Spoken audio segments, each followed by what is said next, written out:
kuhusu mazungumzo ya amani kati ya Marekani na Iran, huku kukiwa na madai kwamba pande zote mbili zinakiuka makubaliano ya kusitisha vita.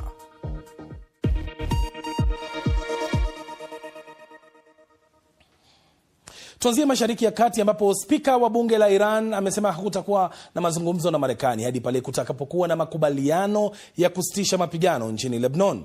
Mohamed Bagher Ghalibaf pia amedai lazima kuachiliwa kwa mali za Iran zilizozuiwa. Maoni yake yanakuja muda mfupi tu baada ya makamu wa rais wa Marekani JD Vance kuelekea Pakistan ambapo mazungumzo yanatarajiwa kuanza kesho Jumamosi. Israel imeendelea kushambulia Hezbollah nchini Lebanon, huku Hezbollah ikisema imerusha roketi nchini Israel hii leo. Beirut inasisitiza tena kwa BBC kwamba wapatanishi wa Lebanon watashiriki tu katika mazungumzo ya moja kwa moja na Israel mara tu makubaliano ya kusitisha vita yatakapofanyika kwa uhakika. Rais Trump amesema katika mahojiano kwamba Israel itapunguza mashambulizi yake nchini humo ili kuunga mkono mazungumzo ya amani. Rais huyo wa Marekani amezungumza pia kabla ya mkutano huo. Katika chapisho kwenye mtandao wake wa kijamii wa Truth Social, amesema inaonekana wa Iran hawajagundua kwamba hawana njia mbadala zaidi ya ulaghai wa muda mfupi kwa kutumia njia za kimataifa za baharini. Sababu pekee ambayo mpaka sasa wako hai ni kwa ajili ya mazungumzo. Kwenye mlango bahari wa Hormuz, rais wa Marekani Donald Trump ameishtumu Iran kwa kufanya kazi mbaya sana kwa kutoruhusu mafuta kupita kwenye njia hiyo muhimu ya bahari. Anadai huo ni ukiukaji wa moja kwa moja wa makubaliano ya kusitisha vita. Mlango huo umesalia kufungwa na kuvuruga usambazaji wa nishati kote duniani. Huu ndio muonekano uliofanywa kwa njia ya satellite mapema hii leo, ukionyesha meli zilizokwama katika eneo hilo. Kabla ya mazungumzo kati ya Marekani na Iran kuhusu Islamabad, mwandishi wetu wa habari za usalama Frank Gardner anasema Iran iko katika nafasi nzuri. Muhimu zaidi, vita hivi kwa sababu ya Kiislamu vimenusurika. Iran imefanikiwa. Kabla ya vita hivi, wiki 6 tu zilizopita, Iran ilikuwa imewekwa kwenye vikwazo. Hakika ilikuwa kwenye mlango bahari wa Hormuz na ina ufuo mrefu zaidi, lakini haikuwa ikifanya chochote kuihusu. Sasa inapendekeza ada ya ushuru ambayo haikubaliki kwa mataifa ya Ghuba. Itatoza meli kwa kupita huko na inataka kudhibiti kila kitu kwa kutumia jeshi lake. Kwa maneno mengine, inatumia mamlaka yake juu ya mlango bahari wa Hormuz kwa sababu ina jiografia upande wake. Makundi ya haki za kibinadamu yanakadiria kwamba takriban watoto 254 wa Iran wameuawa tangu kuanza kwa makabiliano ya Marekani na Israel. Utawala huko Tehran pia umewasajili watoto wenye umri wa miaka 12 katika kundi la wanamgambo linaloendeshwa na jeshi la Iran. Zaidi ya 20% ya idadi ya watu nchini Iran wako chini ya umri wa miaka 18. Hii ni takriban watoto milioni 20.4. Kwa kutumia vyanzo vinavyoaminika ndani ya Iran, BBC imeweza kupata ushahidi kutoka kwa watoto na wazazi wao kuhusu athari ya vita kwa vijana. Tumelinda utambulisho wao katika ripoti hii ya Fagol Kin inayowasilishwa na Ahmed Bahaj. Akili ya mtoto inapowezeshwa kuona ama kufanya mambo kama haya, kuna na haya pia, basi hujifunza kuogopa ulimwengu ambao watu wazima wameutengeneza. Ali yuko katika ujana wake nyumbani huku shule zikifungwa. Amejua sauti ya vita. Kabla ya vita, sikuwa na msongo wa mawazo hata kidogo. Lakini kwa sasa hata sauti kidogo kabisa husababisha ubongo wangu kwenda mbio vibaya sana. Sauti ya milipuko na sauti ya ndege za kivita zinazoruka angani zina athari kubwa sana kwenye akili yangu. Napaswa kuweza kusoma, kufanya kazi na kuwa mtu anayejitegemea katika siku za usoni. Nisiwe na wasiwasi kila wakati kuhusu siasa, kuishi katika msongo wa mawazo, kufikiria kuhusu mabomu na hofu zisizo na mwisho. Ingawa utawala umeweka kizuizi cha interneti, tumefanikiwa kupata ushuhuda wa baadhi ya watoto walioathirika na vita hivyo na wale wanaojaribu kuwasaidia. Tunaona matatizo ya kupata usingizi, ndoto mbaya, kuwa na kiwango kidogo cha umakini na hata tabia ya kutumia nguvu. Unapojitahidi sana kumlea mtoto na kisha mtoto huyo kuuawa, iwe katika maandamano au vita kama hivi, naamini hakuna mzazi ambaye angekuwa tayari kumleta mtoto duniani. Sio tu kwamba watoto wako hatarini kutokana na mashambulizi ya anga ya Marekani na Israeli, bali pia mara nyingi huvurugwa na serikali kwa propaganda zake.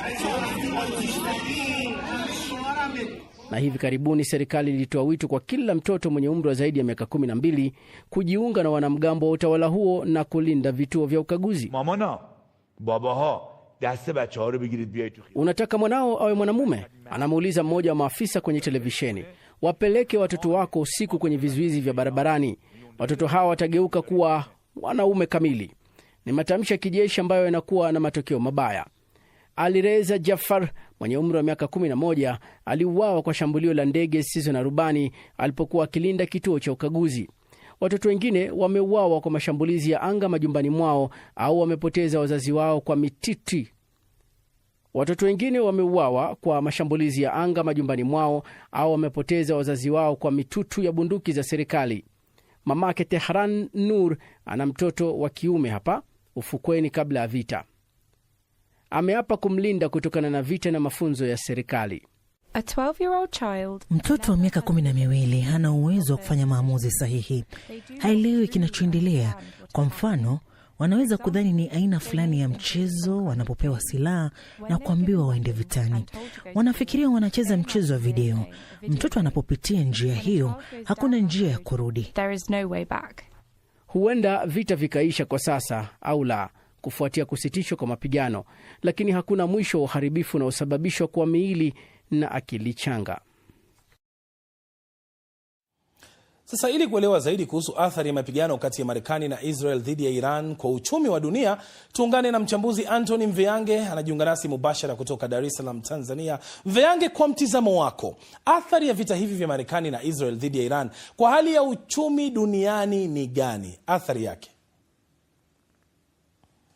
Asante, lakini kwanza kabla sijataja athari, naomba niseme kwanza hii vita kwa sasa hivi inaelezwa kama ina athari kubwa sana migogoro kuliko vita za awali za miaka 73 na 79, na kuna wasiwasi mkubwa sana katika masoko ya fedha. Nikijikita moja kwa moja kwenye masuala athari za kiuchumi, ziko nyingi, naomba nizitaje kama 5. Kwanza, athari ya kwanza, mfumuko wa bei na hatari ya kudorora kwa uchumi duniani. Tumeanza kuona hiyo na takwimu zinaonyesha kwamba kama hali hii itaendelea, uchumi wa dunia, pato la dunia linaweza likashuka kwa 2.9 na zitaendelea kwa mwaka unaofuata. La pili, kulemaza kwa usafirishaji wa mafuta kutoka Ghuba ya Uajemi, na hii kunaleta taharuki na mistuko kwenye minyoro ya usambazaji na ugavi duniani. Tumeshaona tayari mataifa ya nchi za Asia yakikabiliwa na uhaba, na nchi za Mashariki ya Kati kuna misukosuko, gharama za usafirishaji zimepanda na viwanda pia zimeathirika.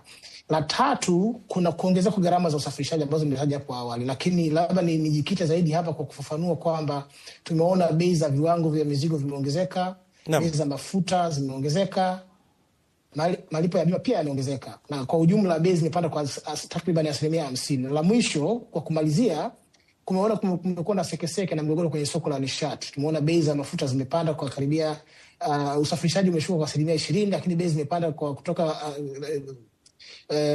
dola 90 mpaka dola 115 kwa pipa, na hizi zinaleta sekeseke sana katika mfumo wa uchumi wa dunia. Na shukrani sana Mveyange, tutarejea kwako baada ya muda usio mrefu, kwa hivyo nakuomba usalie hapo ulipo. Lakini sasa tumekuwa tukiangazia tu mlango huu bahari wa Hormuz ambao umefungwa kutokana na vita vya Marekani na Israel dhidi ya Iran. Pia tumekufahamisha kuhusu umuhimu wake kwenye usafiri wa mafuta yanayotumika kote duniani. Lakini je, unafahamu milango mingine ya bahari ambayo pia ina umuhimu mkubwa katika usafiri wa abiria na bidhaa kote duniani?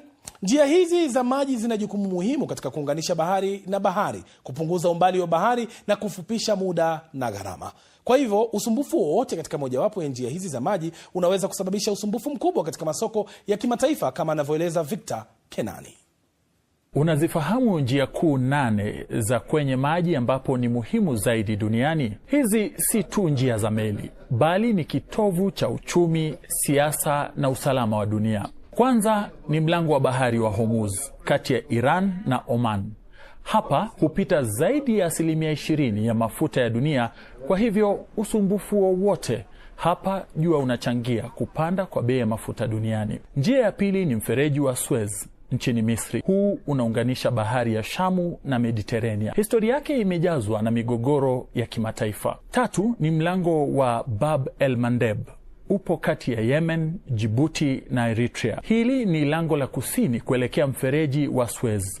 una umuhimu wa kipekee katika biashara ya kimataifa. 4 ni mlango wa bahari wa Gibraltar. Upo kati ya kaskazini mwa Moroko na kusini mwa Hispania, huku eneo la Gibraltar linalodhibitiwa na Uingereza likiwa upande wake wa Ulaya. 5 ni mfereji wa Panama unaounganisha bahari ya Atlantiki na Pasifiki, na hivyo kufupisha njia ya bahari kati ya mashariki na magharibi mwa dunia. Mlango wa bahari wa Malacca, huu upo kati ya Malaysia na Indonesia. Hii ni njia ya bahari zenye shughuli nyingi zaidi duniani zinazounganisha bahari ya Hindi na bahari ya kusini ya China. Uturuki kuna mlango wa Bosphorus na Dardanelles unaunganisha bahari Nyeusi na bahari ya Marmara. Una jukumu muhimu katika kusafirisha mafuta, gesi na bidhaa. Na mfereji wa 8 ni Kiel wa Ujerumani, ukisaidia meli za Ulaya kuzunguka bahari kubwa kwa urahisi.